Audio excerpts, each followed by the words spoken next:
So hello friends, कैसे हो आप सभी लोग। स्वागत है आप सभी का एक और नई बेहतरीन वीडियो में, शानदार वीडियो में। आज की ये वीडियो काफ़ी ज़्यादा इम्पोर्टेंट एंड इन्फॉर्मेटिव होने वाली है। आज की इस वीडियो में मतलब हर एक ट्रेडर का सपना होता है कि वो एक बार तो एटलीस्ट लाइफ में दुबई होके आए, बिकॉज़ वहाँ पे कितनी ज़्यादा लग्जरी है एंड कितना ज़्यादा जो है टेम्परेचर में डिफरेंस है कंपेयर टू इंडिया, एंड कितना ज़्यादा जो है वहाँ पे फ्रेश एयर मिलती है, एंड ऑफ कोर्स कनेक्शन अगर आपके पास दुबई के है तो आप कुछ भी कर सकते हो। सो आज की इस वीडियो में पूरा डिटेल्ड एक्सप्लेनेशन मैं देने वाला हूँ कि आप कैसे इंडिया से दुबई एक 7 से 10 दिन का ट्रिप जो है वहाँ पे घूम के आ सकते हैं। अगर आपको कुछ भी नहीं पता ना, मतलब आपको ये भी नहीं पता टिकट बुकिंग कैसे होती, तो इस वीडियो में आपको सब कुछ सिखाया जाएगा। एंड आई एम श्योर इस वीडियो के बाद आपको कोई और वीडियो देखने की ज़रूरत नहीं पड़ेगी। हालांकि एक वीडियो मैं रिकमेंड करूँगा आपको इस वीडियो में कि आप उस वीडियो को देख के अपना पासपोर्ट अप्लाई कर सकते हैं। सो वो वीडियो आपको ज़रूर से देखना पड़ेगा, अदरवाइज़ आपको कोई भी जो है वीडियो देखने की ज़रूरत नहीं है। सो स्टार्ट करते कैसे दुबई जाया जाए। सो वीडियो का टाइटल ही मैंने रखा है कि दुबई आई एम कमिंग। सो मैं आ रहा हूँ 2026 में। हम प्लान करके चल रहे हैं कि आप दुबई कैसे घूम के आ सकते हैं। सो सबसे पहले मैं एज्यूम कर रहा हूँ कि आप एक इंडियन है, क्योंकि मैं भी एक इंडियन हूँ। एंड हम एक कोई भी एयरपोर्ट पकड़ लेते हैं। जैसे मेरे नियर बाय एयरपोर्ट लगता है दिल्ली। सो हम दिल्ली से मुंबई के लिए जाने के लिए, अगर हम इंडिया से इंडिया ट्रैवल करते हैं, सो हम दिल्ली से मुंबई जाने के लिए हमें कोई भी पासपोर्ट की रिक्वायरमेंट नहीं है। हम गवर्नमेंट ऑथराइज आईडी कोई भी ले सकते हैं, जैसे Aadhaar card, pan card, voting card and हमारा ड्राइविंग लाइसेंस। इन सब से हम दिल्ली से मुंबई ट्रैवल कर सकते हैं इंडिया के अंदर। अगर आपके पास पासपोर्ट है इंडिया से इंडिया ट्रैवल करने के लिए, अगर आपके पास पासपोर्ट है तो भी चल जाएगा। बट अगर आपके पास पासपोर्ट नहीं है, अगर आपको इंडिया से इंडिया ट्रैवल करना है, इंडिया से इंडिया के अंदर ही किसी स्टेट में ट्रैवल करना है, तो आपको पासपोर्ट की नीड नहीं है। आप आधार कार्ड इन सब से जो है अपना ट्रैवल पॉसिबल कर सकते हैं। बट वहीं अगर आपको दिल्ली से दुबई जाना है या किसी भी अदर कंट्री में जाना है, China, Japan, north Korea, south Korea, किसी भी कंट्री में जो आपको जाना है, तो आपको 100% पासपोर्ट एंड वीज़ा की रिक्वायरमेंट होगी। सो सबसे पहले जान लेते हैं कि दुबई में जाने का सबसे बेस्ट टाइम क्या है। जैसे कि आपको पता होगा दुबई में बहुत ही ज़्यादा जो है गर्मी होती है। मतलब वहाँ का गर्मियों में एवरेज टेम्परेचर 45 47 ऐसा होता है, एंड मैक्सिमम 55 56 टेम्परेचर तक वहाँ पे नोटिस किया गया है। सो दुबई में जो गर्मियाँ स्टार्ट होती है वो लगभग अप्रैल के लास्ट से या मई के स्टार्टिंग से और सितंबर तक जो है गर्मियाँ रहती हैं। सितंबर के एंड तक या सितंबर के मिड तक गर्मियाँ वहाँ पे रहती हैं। उसके बाद अक्टूबर से जो है हल्का फुल्का विंटर स्टार्ट हो जाता है, एंड ये मार्च के एंड तक जो है विंटर रहता है। विंटर में टेम्परेचर मिनिमम 12 डिग्री से 16 डिग्री, एंड ये कभी कभी 20 डिग्री तक भी चला जाता है। सो 20 डिग्री सेल्सियस हम इतना मान के चलते हैं। मैं आपको सजेस्ट करूँ कि आप वहाँ पे गर्मियों में ना जाएं, क्योंकि गर्मियाँ वहाँ पे बहुत ज़्यादा हॉट होता है गर्मियों में, एंड आप प्लीज़ वहाँ पे गर्मियों में ना जाएं। अभी बात करते हैं कि आपको दिल्ली से, मेरे नियर बाय दिल्ली एयरपोर्ट लगता है, तो दिल्ली से दुबई जाने के लिए आपको पासपोर्ट रिक्वायर होगा, एंड ऑफ कोर्स आपको वीज़ा भी रिक्वायरमेंट होगा। पासपोर्ट एक ऐसा डॉक्यूमेंट होता है, सरकारी डॉक्यूमेंट होता है, जो कि आपको ऑथराइज़ करता है कि आप किसी जहाँ से आ रहे हो उसी कंट्री के जो है आप जो है पीपल हो, उसी कंट्री में आप रहते हो। जैसे हम इंडिया से जाएंगे तो पासपोर्ट हमारे इंडिया का होगा, मतलब वो हमें स्पेसिफाई करेगा कि हम इंडिया से दुबई इंडिया के रेजिडेंशियल है, हम इंडिया में ही रहते हैं। So this is like passport. And visa क्या होता है कि वीज़ा होता है कि आप वहाँ पे कितना दिन तक जो है रह सकते हैं। तो वीज़ा हमारे पास 3 टाइप के होते हैं। एक तो होता है टूरिस्ट वीज़ा, एक होता है स्टूडेंट वीज़ा, एंड एक होता है वर्किंग वीज़ा। तो इस आज के इस वीडियो में हम जो है टूरिस्ट वीज़ा के ऊपर इस वीडियो को डिस्कस करेंगे कि कैसे एक दुबई में 7 से 10 दिन का कैसे एक ट्रिप इंजॉय कर सकते हैं। उसी के इर्द गिर्द, उसी के अराउंड ये आज का वीडियो रहेगा। एंड इवन मैं आपको पूरा एस्टिमेशन बताऊंगा कि आपका जो है कितना खर्चा लगने वाला है 7 से 10 दिन के बीच में। आपका फ़्लाइट बुकिंग पे कितना खर्चा लगेगा, आपका hotel, taxi and everything. Video में बने रहें, ये वीडियो काफ़ी ज़्यादा इंपॉर्टेंट होने वाला है। अगर आप इस वीडियो को देख सकते हैं पूरा, तो आई एम श्योर आप किसी खाली समय में बैठिए, क्योंकि वीडियो बहुत ही ज़्यादा इंपॉर्टेंट होने वाला है। एंड इस वीडियो के बाद आपको किसी भी वीडियो देखने की ज़रूरत नहीं पड़ेगी। सबसे पहले आपको पासपोर्ट बनवाना होगा। पासपोर्ट के लिए लगभग हमारे पास 15 से 2000 से 3000 के आसपास रुपए लगेंगे इसमें। राइट। सो पासपोर्ट के लिए आपको गवर्नमेंट से बनवाना पड़ेगा। गवर्नमेंट की एक वेबसाइट है passportindia.gov.in, या फिर आप किसी भी नज़दीकी पासपोर्ट सेवा केंद्र में भी जा सकते हैं ऑफलाइन, और वहाँ पे जाके भी जो आप पासपोर्ट अप्लाई कर सकते हैं। सो ऑनलाइन के लिए अगर आपको जो है डॉक्यूमेंट्स रिक्वायर होंगे ऑनलाइन ऑफलाइन दोनों के लिए, आधार कार्ड, पैन कार्ड, एड्रेस का प्रूफ, 10th की मार्कशीट कभी कभी मांग लेते, कभी कभी नहीं मांगते हैं। एंड इन सब के बाद जो है आपका फॉर्म सबमिट हो जाएगा, आपका जो है पासपोर्ट बनने के लिए रेडी हो जाएगा। एंड उसके बाद आपका जो है एक पुलिस वेरिफिकेशन होगा। आपका पासपोर्ट के लिए एक बार डॉक्यूमेंट फिल हो गया तो उसके बाद लगभग 5 से 7 दिन के बाद आपका पुलिस वेरिफिकेशन होगा। कभी कभी इसमें 10 से 12 दिन भी लग जाते हैं। एंड अगर पुलिस वेरिफिकेशन के पास से आपको कोई भी अपडेट नहीं मिलता है तो आपको officially police station, nearest police station जाके जो है अपडेट लेना पड़ेगा। एंड वहाँ भी आपको सेम ये डॉक्यूमेंट्स लेके जाने होंगे। एंड एडिशनली आपको अपने मम्मी पापा या आप कोई वुमेन है, आपकी शादी हो रखी, तो आपको अपने हस्बैंड के है जो है Aadhaar card, pan card and address proof, bank statement, ये सभी जो है लेके जाने होंगे। एंड इसमें हम कभी कभी इलेक्ट्रिसिटी बिल भी कंसिडर कर सकते हैं। उसके बाद जो है आपका एक पुलिस वेरिफिकेशन कंप्लीट होने के बाद पुलिस अपनी तरफ से ग्रीन सिग्नल दे देगी। एंड आपका जो है 1 से 2 महीने के बीच में जो आपका पासपोर्ट बन के आपके घर पे डिलीवर हो जाएगा। सो इसमें लगता है करीबन 2 से 3 महीने, 1 से 3 महीने के बीच में भी टाइम लग जाता है, क्योंकि आप जानते हैं इंडिया में गवर्नमेंट जो सर्विसेज है उनकी क्या हालत है। And this is a government service. So आपको अगर डिटेल में समझना है कि कैसे पासपोर्ट बनता है, हम कैसे बनाएं, तो आप ये वाला वीडियो देख सकते हैं। इस वीडियो में इन भैया ने काफ़ी अच्छे से एक्सप्लेन किया हुआ है। उसके बाद जैसा कि मैंने बताया, हम इस वीडियो में टूरिस्ट वीज़ा के ऊपर डिस्कशन करने वाले हैं। सो टूरिस्ट वीज़ा आपको बहुत सारे टाइम फ्रेम्स के लिए मिलता है। लगभग आपको एक पहले मिलता था 90 घंटे के आसपास का, बट अब तो ये जो है वैलिड नहीं है। और अब मिलता है आपको 14 डेज़ मिनिमम, उसके बाद 30 डेज़, देन 60 डेज़ का, एंड देन आपको मैक्सिमम मिलता है टूरिस्ट वीज़ा 90 डेज़ का। Most of the people 30 days और 60 डेज़ का करते हैं, 90 डेज़ का कोई नहीं करता, बिकॉज़ यहाँ पे 3 महीने हो जाते हैं, 3 मंथ्स के अराउंड टाइम हो जाता है। एंड इतने दिन कोई कुछ क्या ही घूमेगा। So most of the people 30 days and 60 days का जो है यहाँ पे एज्यूम करके चलते हैं टूरिस्ट वीज़ा पे। मोस्ट ऑफ द पीपल इसी को सेलेक्ट कर दिया, 30 डेज़ और 60 डेज़ का। अगर आपको टूरिस्ट वीज़ा बनाना है तो आपके पास डॉक्यूमेंट्स कौन कौन से रिक्वायर्ड होंगे? सबसे पहले आपके पास पासपोर्ट होना चाहिए वैलिड, जिसकी वैलिडिटी अप टू 6 महीने की होनी चाहिए। जैसे आपको टूरिस्ट वीज़ा बनवाना है तो आपका टूरिस्ट वीज़ा एक प्योरली प्राइवेट एजेंसीज़ बनाती हैं, कोई भी सरकारी एजेंसी नहीं है, ना ही तो यूएई की तरफ से है एंड ना ही इंडिया की तरफ से है।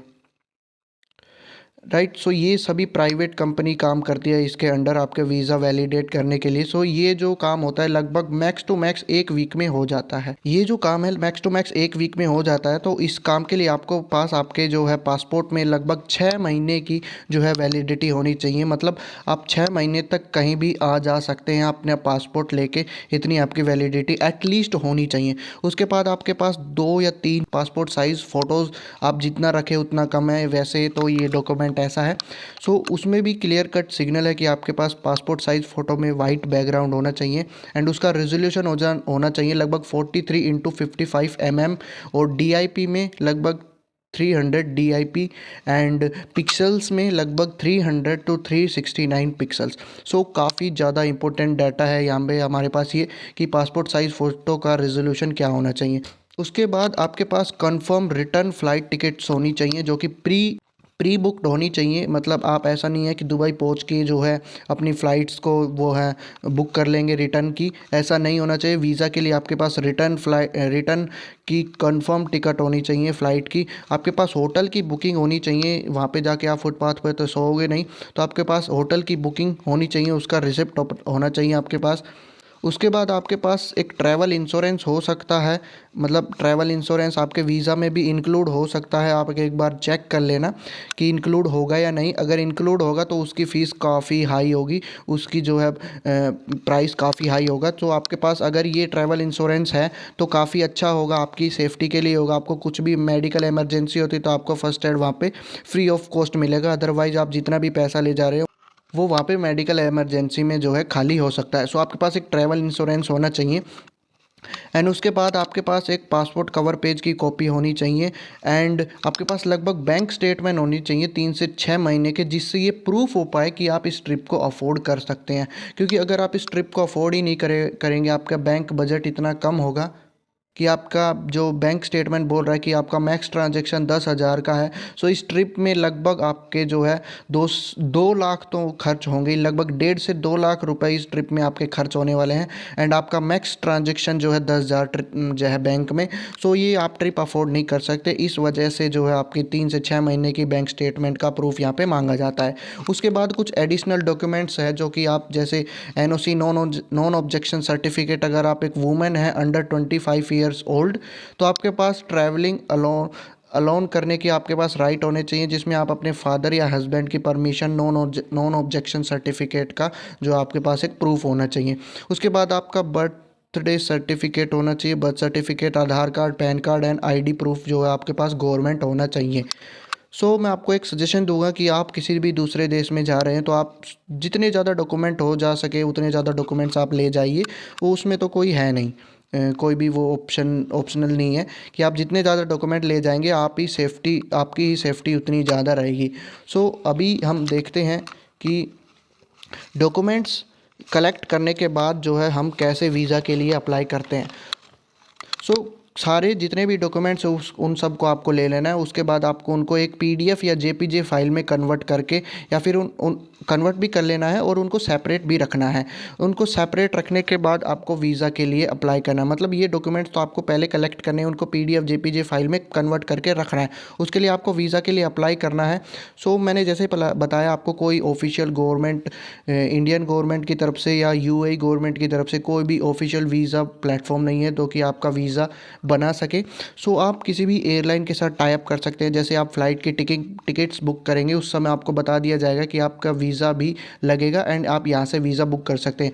या फिर आप कोई ट्रैवल एजेंसी से टाई अप कर सकते हैं, या फिर आपका जो टूर ऑपरेटर है वो भी आपको सजेस्ट कर सकता है आपके वीज़ा के लिए। बट मैं आपको सजेस्ट करूँ कि आप जो है मैक्स टू मैक्स आप 1 वीक में जो है अपना वीज़ा बनवा सकते हैं, और वो भी ऑनलाइन। उसके लिए आपको जो है एक वेबसाइट है, उस वेबसाइट पे जाना पड़ेगा जिसका नाम है UAEvisa.EA। This is my highly suggestion recommendation कि आप इसी वेबसाइट से बनाएं। कोई भी स्पॉन्सर वगैरह नहीं है, बट आप मतलब काफ़ी अच्छा यूज़र इंटरफेस है, यूज़र फ्रेंडली इंटरफेस है। मैंने भी इसमें अपना वीज़ा जो है अप्लाई कर दिया है। इसमें आपको डिटेल्स भरनी पड़ेगी, पेमेंट्स करनी पड़ेगी, डॉक्यूमेंट्स अपलोड करने पड़ेंगे एंड बस ख़त्म। इसके बाद जो है आपका वीज़ा बन के आ जाएगा। आपको इसमें डिटेल्स में जैसे आप कब जा रहे हो, कितने दिन तक वहाँ पे रुकोगे, रिटर्न डेट क्या होगी, इस टाइप से आपको डिटेल भरनी पड़ेगी, नाम, phone number, email ID and all, passport number specifically. And आपको पेमेंट करना है। पेमेंट में लगभग यहाँ पे जैसे मेरा पेमेंट लग रहा है इसमें लगभग $31 से $40 के आसपास, लगभग $31 के आसपास। आप देख सकते हो उस समय आपका जो है कितना पेमेंट लग रहा है। मेरा तो अभी इसमें $31 के आसपास ही लग रहा था। एंड पेमेंट का जो ऑप्शन है इस वेबसाइट में UAE.e-visa, UAE डॉट मतलब डॉट नहीं है, e-visa.ae जो ऑफिशियल साइट का नाम है। इसमें पेमेंट्स के लिए ऑप्शन हमारे पास card, net banking and UPI etcetera ये सभी है। उसके बाद आपका मैक्स टू मैक्स 1 वीक लगेगा एंड आपका 1 वीक में पास वीज़ा जो है बन के रेडी हो जाएगा एंड आपको व्हाट्सअप पे या ईमेल पे जो है ई-वीज़ा सेंड कर दिया जाएगा, e visa in the PDF form. And आपको उसको जो है प्रिंट करवाना है। एंड आप किसी बाहर दूसरे देश में जा रहे हैं, आप प्लीज़ पैसे खर्चने में या डॉक्यूमेंटेशन में कोई भी पैसे की कंजूसी ना करें, क्योंकि आपको कलर प्रिंट करवाना आपकी ही जो है मतलब वो है, इसमें आपकी ही सेफ्टी है कि आप एक कलर प्रिंट करा रहे हैं वीज़ा को। बिकॉज ब्लैक एंड वाइट में जो है कभी कभी कुछ फ़ोटो हमारी क्लियर नहीं होती, सिग्नेचर्स क्लियर नहीं होती। आप प्लीज़ कलर जो है वीज़ा निकलवाए। ज़्यादा पैसे का डिफरेंस नहीं आएगा, लगभग ₹10 के आसपास जो है डिफरेंस निकल के आएगा। आप वहाँ से ई-वीज़ा को फ़ोटोकॉपी करा सकते हैं, प्रिंट आउट निकलवा सकते हैं। काफ़ी ईजी प्रोसेस है वीज़ा एंड पासपोर्ट का। उसके बाद जो मेन काम आ जाता है कि आप जाओगे कहाँ से, किस वे से जाओगे। ना तो वाटरवेज चलता, मतलब वाटरवे चलता है, वाया वाटरवेज वाया वाटरवेज आपको बहुत ज़्यादा टाइम लग जाएगा, लगभग 2-3 महीने आपको यूएई पहुंचने में लग जाएंगे। सो सबसे फास्टेस्ट हमारे पास फ़्लाइट है, एंड रोडवेज तो है ही नहीं, मतलब वाया रोड तो आप जा ही नहीं सकते। सो फ़्लाइट की टिकट बुक करने में हमारे पास दो ऑप्शन अवेलेबल है। पहला तो अर्जेंट केस में, एंड दूसरा आप 2-3 महीने बाद जो है अपना प्लानिंग कर रहे हैं, ट्रिप का प्लान कर रहे हैं। सो अर्जेंट केस में 100% आपकी कॉस्ट काफ़ी ज़्यादा होगी, मतलब आपकी कॉस्ट डबल तक हो सकती है, 2x हो सकती है। मैंने सर्च किया, मैंने जो है फ़्लाइट टिकट सर्च की आपके लिए। सो इकोनॉमी क्लास की हम बात कर रहे हैं। मैंने 5 जनवरी को सर्च किया, 5 जनवरी 2026, लगभग आज से 4 दिन बाद। एंड मैंने रिटर्न टिकट सर्च की लगभग 14 जनवरी, लगभग 2 हफ्ते बाद, 1 हफ्ते बाद। सो जो प्राइस निकल के आया दोनों बोथ साइड की टिकट्स का, जाने का एंड आने का, सो लगभग 35,200 रुपये के आसपास निकल के आएगा। एंड इसमें आपको ना ही तो खाना दिया जाएगा एंड ना ही कोई एलसीडी स्क्रीन दी जाएगी आपकी सीट के आगे। एंड इसमें आप कैबिन पे लगभग 7 किलो तक जो है वेट लेके जा सकते हैं कैबिन के अंदर। सेम केस में मैंने एक चीपेस्ट सर्च करी, जो कि ओमान एयरवेज़ की जो फ़्लाइट थी, वो हमें दिल्ली से पिकअप कर, तो लगभग 3:20 पे हमें जो है वो शाम को पिकअप करती। मतलब पहले तो हमें एयरपोर्ट जाना पड़ता दिल्ली, एंड उसके बाद जो है हमारी 3:20 पे फ़्लाइट होती, एंड वो लगभग 17:20, यानी कि 70 में से 2 माइनस कर देंगे तो हमारे पास लगभग 5:30 बजे जो है वो हमें एम यू स्कैट इंटरनेशनल एयरपोर्ट्स पे हमें उतार देती। MCT एयरपोर्ट का नाम है। एंड उसमें भी हमें जो है 7 kg जो है कैबिन के अंदर ले जाने की परमिशन थी, एंड 20 kg जो है हमारा लगेज वेट था। बट उसमें हमें जो है खाना मिल रहा था, एंड उसमें हमें जो है LCD स्क्रीन मिल रही थी अपनी सीट के सामने। अगेन इकोनॉमी क्लास थी ये भी, एंड उसमें जो है हमें LCD स्क्रीन मिल रही थी अपनी सीट के सामने, ताकि हम जो है अपना जो ये 3 से 4 घंटे की जर्नी है इसको एंजॉय कर सकते हैं।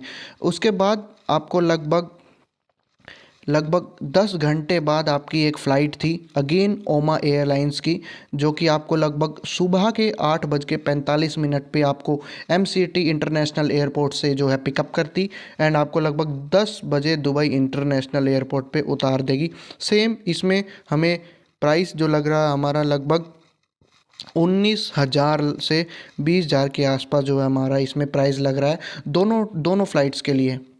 ठीक है, इसमें हमारा टिकट एक ही होगा, उसमें दोनों फ़्लाइट्स इंक्लूड होगी, एंड हमारा प्राइस लगभग 20,000। सो ये तो अर्जेंट थी, जो है अर्जेंट में हाई प्राइस पे थी, एंड ये जो है चीपेस्ट प्राइस पे थी। इसमें जो है हमें 1 भी घंटे का वेट करना नहीं पड़ रहा था, बट इसमें जो है हमें 10 घंटे के आसपास जो है एयरपोर्ट पे वेट करना पड़ेगा, एंड उस केस में हमें भूख भी लग सकती है। सो एयरपोर्ट पे भी आपको खाना पड़ेगा, एंड एयरपोर्ट पे खाना इज़ वेरी एक्सपेंसिव। सो इसमें हमारा लगभग 20,000 के आसपास जो है प्राइस लग रहा था। एंड सेकंड फ्लाइट में, जो कि हमें 8 बजे सुबह बैठाएगी, 8:45 के आसपास, एंड 10 बजे हमें जो है दुबई इंटरनेशनल एयरपोर्ट पे उतार देगी। तो इसमें हमारा जो हमें जो है LCD अपनी सीट के आगे जो है देखने को मिलेगी, जिससे हम अपना ट्रिप जो है एंजॉय कर सकते हैं। फिर मैंने जो है 2-3 महीने के बाद की ट्रिप प्लान की, कि जैसे मान लो कोई 2-3 महीने बाद जाए घूमने, तो उसका क्या फ़्लाइट का जो है एक्सपेंस रहेगा। सो इंडिगो की हमारे पास फ़्लाइट निकल के आई थी, मैंने सर्च किया था, मान लो कोई 28 फरवरी को जो है जाना चाहे 2026 को, सो आज से लगभग 2 महीने बाद। सो हमारे पास अगेन 2 फ्लाइट मिलेगी हमें, वन गो में कोई नहीं जाता, जैसे दिल्ली से Dubai international airport. So rare ही कोई फ़्लाइट है तो सीधा दिल्ली से दुबई इंटरनेशनल एयरपोर्ट जाती है, बट पहले दुबई से मुंबई लेके जाएंगे आपको, एंड फिर आपको दुबई इंटरनेशनल एयरपोर्ट पे लेके जाएंगे direct from Delhi to Dubai international airport. कोई भी मतलब रेयर ही कोई फ़्लाइट चलती है। सो हमने 28 फरवरी 2026 का भी सर्च किया, एंड उसमें हमें लगभग मतलब हमारे पास लगभग 5 PM पे हमारे दिल्ली से फ़्लाइट थी, एंड लगभग हमें जो है 7 बजे के आसपास, 7 साढ़े 7 बजे के आसपास जो है हमें मुंबई एयरपोर्ट पे उतार देगी। सेम फिर हमारी लगभग सुबह सुबह 12:35 पे लगभग हमारी फ़्लाइट थी मतलब रात के 12:35 पे AM, एंड वो हमारी 3.5 घंटे की फ़्लाइट होने के बाद हमें लगभग 2:20 पे या 2:30 बजे के आसपास हमें दुबई इंटरनेशनल एयरपोर्ट पे उतार देती। एंड इसका प्राइस 11,000, मतलब 12,000 हम मान सकते हैं। इसका प्राइस हमें सिर्फ़ और सिर्फ 12,000 यहाँ पे देखने को मिला है। सो आप देख सकते हो किस लेवल पे प्राइस का डिफरेंस आ गया है। आपको अगर कोई फ़्लाइट अर्जेंट चाहिए तो आपको लगभग 35,000 रुपये तक आपको लग सकते हैं। वहीं आपको अगर 2-3 महीने के बाद कोई फ़्लाइट करनी है अपने ट्रिप के लिए तो आपको लगभग 12,000 जो है यहाँ पे वापस के आने के लग जाएंगे। एंड अगेन ये this is for the one way, and this is for the both the side for going and coming. And अगर इसमें हम आने का भी जोड़ते तो डबल ही कर लेते हैं, 24,000।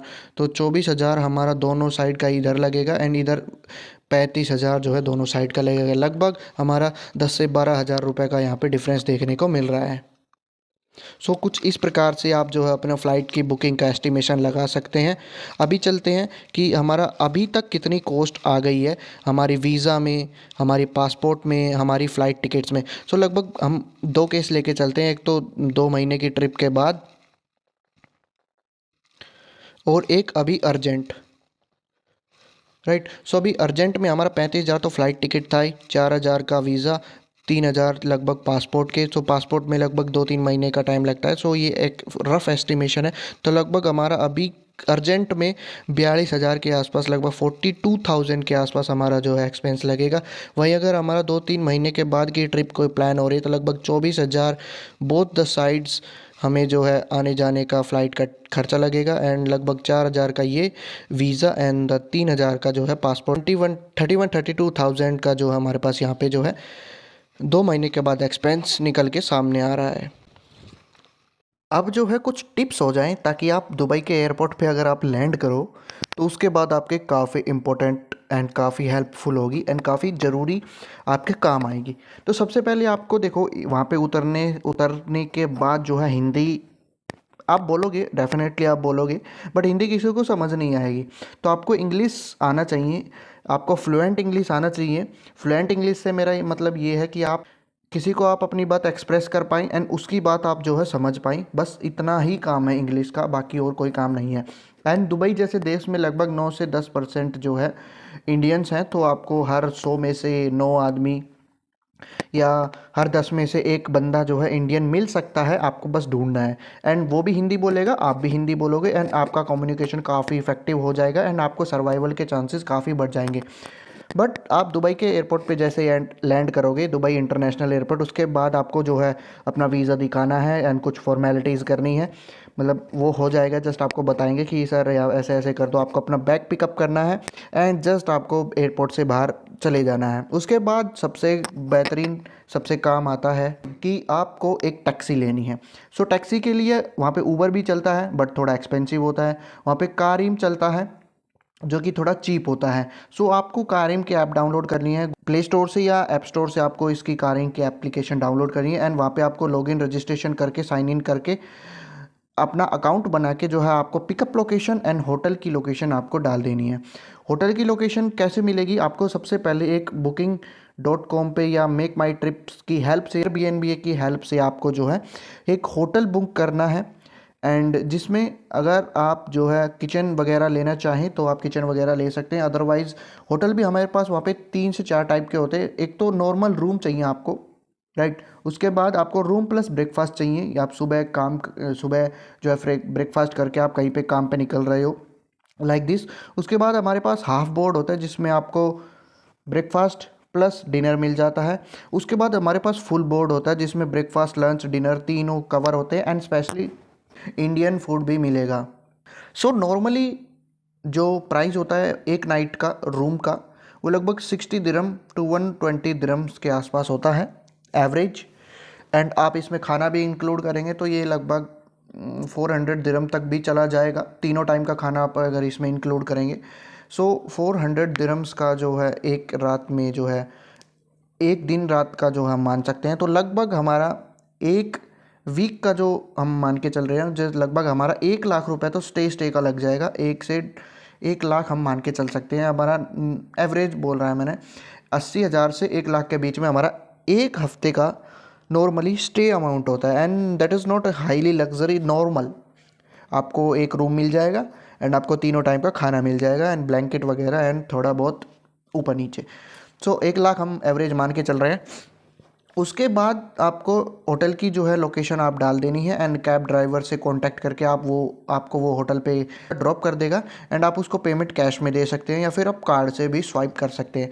आई एम 100% श्योर, अगर आपके पास इंटरनेशनल पेमेंट कार्ड नहीं है, डेफिनेटली नहीं होगा, अगर आप पहली बार जा रहे हैं तो आप उसको कैश में ही दोगे। एंड यहाँ पे आ जाता है ये हमारी सबसे इम्पोर्टेंट बात कि वहाँ पे रुपए तो चलेगा ही नहीं, तो हमें जो है वहाँ पे जो उनकी करेंसी है दैट इज़ दिरम। दिरम वहाँ पे चलता है यूएई में, राइट, जिसको हम एईडी भी बोलते हैं, उसका सिंबल होता है। सो वो हमें कहाँ से मिलेगा, उसको हम अपनी इंडियन करेंसी से कैसे एक्सचेंज कराएं। सो बहुत तरह के मेथड्स हैं, काफ़ी पुराने मेथड्स भी हैं, काफ़ी नए मेथड्स भी आ गए हैं। बैंक्स के थ्रू भी हम जो है अपनी फॉरेक्स करेंसी को एक्सचेंज करा सकते हैं। सो सबसे पहला आपको जो है एयरपोर्ट पे ही मिल जाएगा कि आपको जो है इंडियन रुपीज़ दे के दिरम में कन्वर्ट हो जाएगा, but that is very expensive, that is very expensive. आप ऐसा ना करें बिकॉज वहाँ पे करंट दिरम की अमाउंट जो है, जो स्टॉक मार्केट में चल रहा है रुपी वर्सेस दिरम वैल्यू, उसी वैल्यू के हिसाब से जो है आपको प्राइस वहाँ पे गिवन मिलेगा, उसी हिसाब से आपका कन्वर्जन रेट होगा। उसके बाद आप कोई भी लोकल जो है फॉरेक्स करेंसी एक्सचेंज ढूंढ सकते हैं। आप गूगल पे सर्च करते हैं, कोई भी आपको मिल जाएगा। सो वहाँ से जाके जो है आप जो है अपना करेंसी एक्सचेंज करा सकते हैं एंड वहाँ पे आप जो है थोड़ा बार्गेनिंग करके ऊपर नीचे भी कर सकते हैं। एंड या फिर आप इम्पोर्टेंट, आप एक मल्टी करेंसी कार्ड बनवा सकते हैं अपने बैंक से, या आपके किसी भी बैंक का आपके पास कार्ड होगा तो आप वहाँ से जो है मल्टी करेंसी कार्ड आप वहाँ पे बनवा सकते हैं। फॉरेक्स कार्ड भी हम इसको बोल देते हैं, राइट। अगर आप नॉर्मली एसबीआई के कार्ड्स के या एचडीएफसी बैंक के कार्ड से जो है वहाँ पे पेमेंट करेंगे, राइट, सो आपको पर पेमेंट का 2 से 2.5% जो है टैक्स लगेगा। हाँ, एवरी ट्रांजेक्शन पे, मतलब आपका जितना बड़ा ट्रांजेक्शन होगा ये टैक्स भी उतना ही बड़ा होता जाएगा, 2.5% लगेगा। सो अवॉइड करें अगर आपके पास ऐसा भी कुछ है तो। पहली बात तो वहाँ पे लेके जाना है नहीं, इमरजेंसी के केस में लेके जा सकते हैं बट उससे ट्रांजेक्शन करना अवॉइड करें थोड़ा।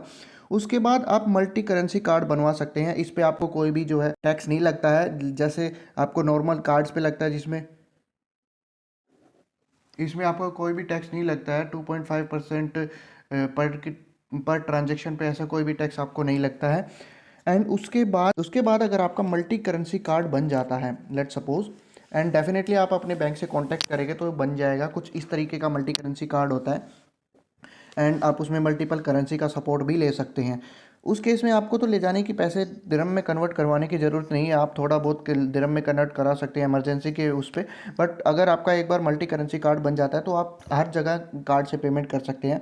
अगर आपका फॉरेक्स कार्ड बन जाए, मल्टी करेंसी कार्ड बन जाए, तो आपको उससे कैश विड्रॉल नहीं करना है। सबसे पहली बात तो यही है। आप उस पर कैश विड्रॉल करेंगे तो आपको दिरहम जो है आपको विड्रॉल होंगे वहाँ पे यूएई पे एटीएम पे, तो दिरहम विड्रॉल होंगे एंड आप उसको वहाँ पे यहाँ पे इंडिया में लेके आओगे तो आपको जो है कोई भी सेंस नहीं बनती है। तो आपका जो वहाँ पे एक टैक्स भी लगता है अगर आप एटीएम से, फॉरेक्स कार्ड से अगर आप जो है विड्रॉल करते हैं पैसे, तो आपको लगभग पर ट्रांजैक्शन के आपके $2 से $3 जो एक्स्ट्रा चार्जेस लगेंगे। सो अभी जो करंट प्राइस चल रहा है इंडियन रुपीज़ वर्सेस दिरहम का, सो ₹1 में लगभग 0.04 दिरहम आते हैं एंड इससे पता चलता है कि हमारी करेंसी, इंडियन करेंसी कितनी वीक है। एंड अभी लगभग 90 रुपीज़ इक्वल्स टू $1 का रेट चल रहा है अभी। This is the world record create by the rupee, right. So अभी अब आपके पास लगभग ₹1000 में आपके पास 408 दिरहम आएंगे एंड 50,000 में लगभग आपके पास 2043 दिरहम्स आएंगे। एंड अगर आपको वहाँ पे दुबई में आईफोन लेना है तो आईफोन का प्राइस लगभग 3,000 दिरहम से 3,500 दिरहम से 4,000 दिरहम के आसपास है। तो एटलीस्ट आपको इतने दिरहम तो लेके जाने ही है एंड इतने दिरहम लगभग आएंगे 1 लाख रुपए में, राइट। 1 लाख रुपए में जो है आपको आईफोन के लिए वहाँ पे मिल जाएगा, राइट। सो एटलीस्ट 1 लाख रुपए आपको आईफोन के लिए वहाँ पे बजट पे जो है लेके चलना है। सो अभी हम एग्जैक्ट रियल एस्टिमेशन देखते हैं कि हमारा कितना रुपए लग रहा है इस ट्रिप में, इस 7 दिन के ट्रिप में जो हम दुबई के लिए प्लान कर रहे हैं, और रुपी के कंपैरिजन में वर्सेस दिरहम के कंपैरिजन में। सो लगभग आपका 80,000 के आसपास आपका 7 दिन का होटल का स्टे है, जिसमें पर नाइट हम मान के चल रहे हैं लगभग 2,000 के आसपास, राइट। पर नाइट हम 2,000 के आसपास मान के चल रहे हैं, एंड आपका 7 दिन का लगभग 80,000 रुपये हो गए। इसमें आपका डिनर, ब्रेकफास्ट एंड जो लंच भी इंक्लूडिंग है, राइट। उसके बाद टैक्सी डिपेंड करता है, ये टैक्सी की सर्विस आप कहाँ से जाएंगे, मतलब कहाँ से कहाँ के लिए जो है आप टैक्सी बुक करते हैं, ये डिपेंड करता है आप डेस्टिनेशन पे कि आप कहाँ पे जा रहे हैं घूमने के लिए, या ए पॉइंट से बी पॉइंट पे जा रहे हैं या सी पॉइंट पे जा रहे हैं। सो ये डिपेंड करता है आपका कितना बड़ा जो है डिस्टेंस है। सो उस हिसाब से हम टैक्सी को थोड़ा सा अवॉइड करेंगे। सो लगभग 1,000-1,200 में एक पर्टिकुलर रूट मिल जाता है हमें टैक्सी का। लाइक एग्जांपल कि आपको एयरपोर्ट से आपको अपने होटल की तरफ जाना है, सो 1,000-1,200 में आप जो है इजीली वहाँ पे पहुँच जाओगे। उसके बाद सबसे बड़ा जो एक्सपेंस आता है हमारा जो है फ़्लाइट टिकट, जो कि आप इंस्टेंट करना चाहोगे बोथ साइड का आने जाने का। सो लगभग होगा 35,000 के आसपास इंस्टेंट, बट आफ्टर 2 मंथ्स के पहले आप जो है फ़्लाइट टिकट बुकिंग करेंगे तो लगभग 20 से 25,000 के बीच में दोनों साइड का फ़्लाइट टिकट बुकिंग हो जाएगा, and that is very cheap according to the instant flight ticket, right. उसके बाद वीज़ा का कॉस्ट हमारा लगभग 4,000, पासपोर्ट का लगभग 3 से 4,000, एंड इन सबको टोटल करेंगे तो लगभग हमारा 1,23,000 के आसपास जो है टोटल अमाउंट बन रहा है। बट हम किसी दूसरी कंट्री में जा रहे हैं, वहाँ पे हमें कोई भी आइडिया नहीं है, सो हम मोटा मोटा एक्सप्रोक्स मान के चलते हैं 1.5 लाख के आसपास जो है हमारा एक्सपेंस होने वाला है, जिसमें से लगभग 1 लाख तो हमारा दुबई में ही खर्च होगा, राइट। 1 लाख तो हमारा दुबई में खर्च होगा, एंड 50,000 फ्लाइट टिकट्स का हम मान सकते हैं। सो अभी इसको दिरहम में देखते हैं। लगभग 3,000 से 3,500 के आसपास दिरहम आपके जो है होटल के लिए लगेंगे 7 दिन के स्टे के लिए। उसके बाद लगभग दिन का 60 से 70 दिरहम या 40 से 50 दिरहम आपका जो है टैक्सी का लगेगा। उसके बाद फ़्लाइट टिकट तो ऑफकोर्स आप इंडिया से ही करोगे, तो आपका इंडियन मनी इसमें इन्वॉल्व होगा, इसको थोड़ा सा भूल जाते हैं अभी के लिए। उसके बाद आपका वीज़ा भी आप इंडिया से बैठ के ही करवाओगे, एंड पासपोर्ट भी आप इंडिया से बैठ के ही करवाओगे। सो लगभग आपका अगर आपको दुबई में जाना है तो लगभग आपके दिरहम्स लगेंगे लगभग 6,130 के आसपास। बट इसमें हम इंक्लूड ये हटा देंगे, एंड ये हटा देंगे। This is our flight ticket, yes. ये रिमूव करेंगे, एंड ये रिमूव करेंगे, एंड इसके बाद जो है आप कैलकुलेट कर सकते हैं कि कितने दिरहम्स हमारे लग रहे हैं। And this is normal stay, इसमें आपका कोई भी शॉपिंग इंक्लूड नहीं है, राइट। कोई भी इसमें आपका अदर एक्सपेंस इंक्लूड नहीं है कि आपको स्ट्रीट फूड में कुछ भी खाने को मिल गया, बाहर रेस्टोरेंट में आपको कुछ खाने को मिल गया, आप टैक्सी से कहीं और घूमने चले गए, राइट। किसी दोस्त ने आपको बोल दिया, कोई इंडियन आपको टकरा गया, आपने उसको पार्टी दे दी। सो इसमें ऐसा कुछ भी एक्सपेंस इंक्लूड नहीं है, शॉपिंग भी इंक्लूड नहीं है इसमें, right. So this is normal expense, normal stay, कोई भी इसमें लग्जरी लाइफ नहीं है। नॉर्मल स्टे जो है ये लगभग आपका 1 लाख से 1,10,000 के आसपास लगने वाले हैं। सो आप देख सकते कितना एक्सपेंसिव जो है ये ट्रिप होने वाला है, राइट।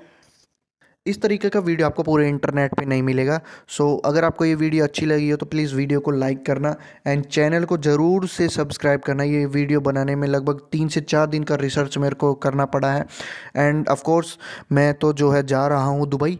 आपको भी अगर आना हो तो see you soon in Dubai, and 2026 में मैं तो जाऊंगा दुबई, एक बार तो एटलीस्ट जाके आऊँगा। देखते हैं वहाँ पे कितना फ्रेश एयर, कितनी बड़ी बड़ी बिल्डिंग्स, वहाँ पे कितने बड़े बड़े कॉन्टैक्ट्स हमें मिलते हैं। सो at the last I'm saying Dubai, I am coming for the 2026. See you soon in Dubai. Thank you for watching this video. You can share this video to spread the awareness.